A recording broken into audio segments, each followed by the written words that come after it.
setelah dunia itu ada alam apa? Kubur.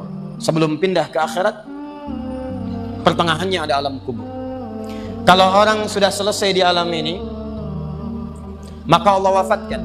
Kullu nafsin dha'iqatul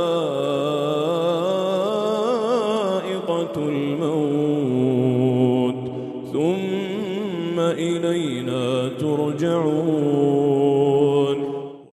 Setiap yang punya jiwa akan kedatangan maut.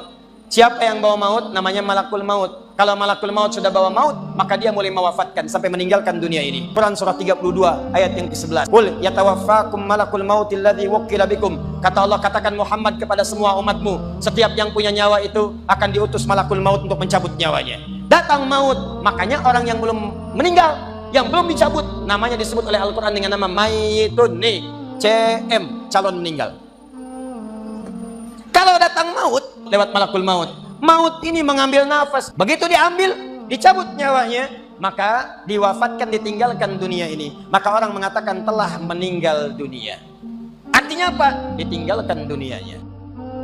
Karena alam kubur beda sifatnya dengan dunia, lain tempatnya, lain keadaannya, maka lain pula bekalnya. Jadi kalau Anda cuma mengumpulkan bekal dunia, maka semua bekal itu akan ditinggalkan saat di dunia. Maka orang mengatakan meninggal dunia, maksudnya meninggalkan dunia dengan semua bekalnya.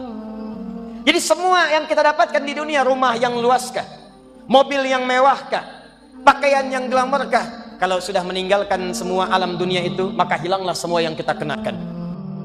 Habis semua kita tinggalkan. Walaupun Anda koleksi yang bagus-bagus, tetap tidak akan pernah dibawa. Jangankan Anda, yang mengantarkan saja tidak akan menyertakan. Kita mesti sadar teman-teman sekalian, pertama kata Allah kita akan wafat. Antum akan meninggal. Jadi antum kalau melihat di cermin tuh, ngaca dulu, ngaca, tunjuk wajah antum, wafat. Kamu akan wafat. Ketika Anda sadar Anda akan wafat, meninggalkan dunia ini, maka Anda mesti paham, udah punya bekal belum untuk pulang? Udah punya persiapan belum?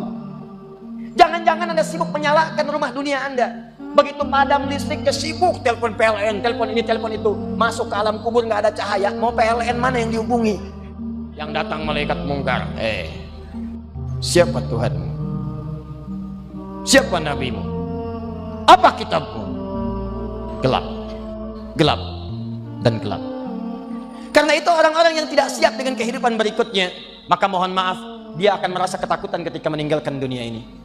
Bahkan ada yang saking takutnya, malaikat langsung bergerak untuk memaksa dia cepat meninggalkan tubuh dunianya. Muncul Quran surah ke-8 ayat ke-50. Kata malaikat, kamu ini susah banget pulangnya, maka dipukulin oleh malaikat. Pukul, pukul, pukul, pukul. Teman-teman, karena alam kubur itu bekalnya bukan bekal dunia, maka Anda tidak akan pernah bisa membawa cahaya dunia ke alam kubur. Coba ayo kita berubah. Tolong pikir baik-baik, tidak akan ada yang abadi. Dan besok pun belum tentu hidup. Demi Allah saya katakan, Allah bisa mewafatkan kita pada hari ini.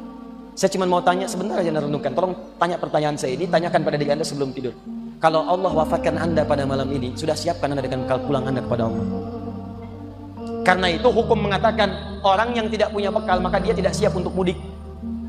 Jadi kalau dunia saja punya sifat mudik, maka akhirat pun demikian. Orang-orang yang punya petanya cuma dunia saja, maka selesai hidupnya di sini. Kata Allah, nih saya berikan gambaran. Yang visinya cuma sampai sini, maka saya berikan semua kenikmatan dunianya seperti yang dia inginkan. Tapi begitu selesai ini, ditenggelamkan di alam kubur sampai kedalaman yang paling dalam. Turun ancaman. Kata Allah, hei, yang terlampau sibuk dengan dunia, suaminya sibuk cari harta, hitung lagi, hitung lagi, hitung lagi. Istrinya sibuk kumpul-kumpul dengan sesamanya, cuma membicarakan harta suami. Sosialita yang senang dengan kumpul-kumpul saja, tidak ada manfaatnya, cuman ngobrol, cuman gibah, cuma macam-macam. Coba ayo kita berubah. Tolong pikir baik-baik, tidak akan ada yang abadi. Dan besok pun belum tentu hidup. Demi Allah saya katakan, Allah bisa mewafatkan kita pada hari ini.